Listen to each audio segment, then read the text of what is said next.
This is the homework video for Wednesday, 3/22/17, and you're doing the car wash problem.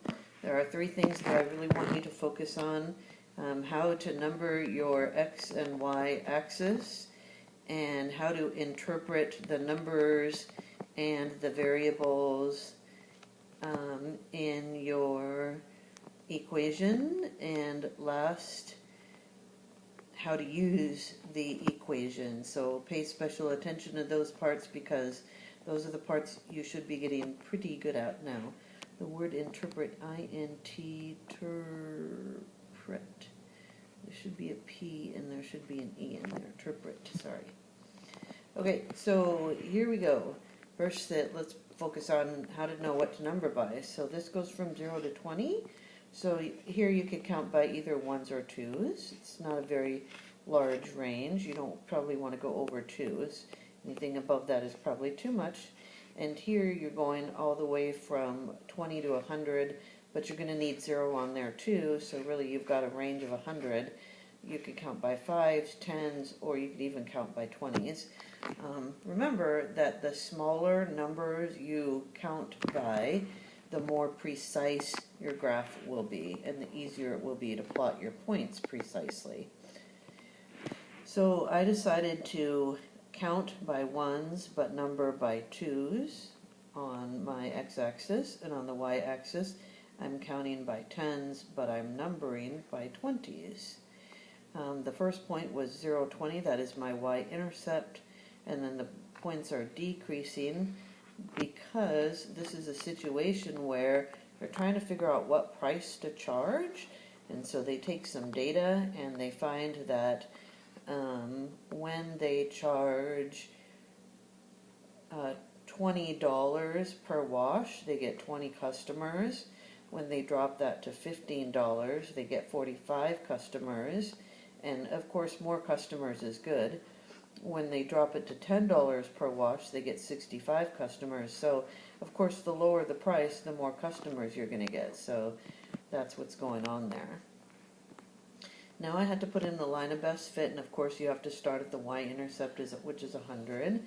And when I'm trying to fit the data this best I can do, I really was not able to go through points very well.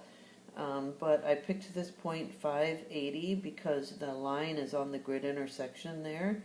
And then I picked down here, even though there's not a dot here, the line, which is what I'm finding the equation of, the line is going through this intersection at 21 over 21 up 20. So that's what I'm doing my slope triangle for. And my rise is from 80 to 20, which means it's falling down. It's negative 60. And then my run is going from 5 to 21, which is a change of 16. When I divide these, I get negative 3.75, and that's my constant rate, or my slope. When I put that in the equation, whoopsies, this is not 100, it is 80. I mean, it's not 80, it's 100, sorry, because it starts at 100, that's the y-intercept. And so now I have to change this. This is going to be 100. Okay, so the y represents the total amount of customers you can expect. The negative 3.75, for every one increase in the number of dollars charged, the number of customers decreased by 3.75 people. And the x represents the number of dollars you're charging, and the 100 represents that at $0 charged, you're going to get 100 customers. That's the expectation. Now I want you to figure out, using the equation, this is the secret message, if 62 customers showed up, what was the cost of washing cars that day? So 62 customers belongs in the customer spot. Remember, this is the dollars charged spot, so you can't put it there. And then when I solve this, I want to get the x by itself. So I have to get rid of this plus 100 first by subtracting 100.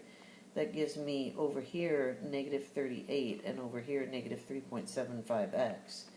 To get rid of this negative 3.75 in front of the x, I divide by negative 3.75.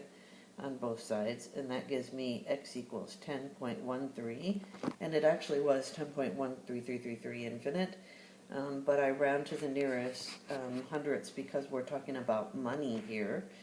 And so if you charged about $10.13, you would expect 62 customers, and so that's the answer to that question. And that's it for tonight. Have a great night, and I'll see you tomorrow.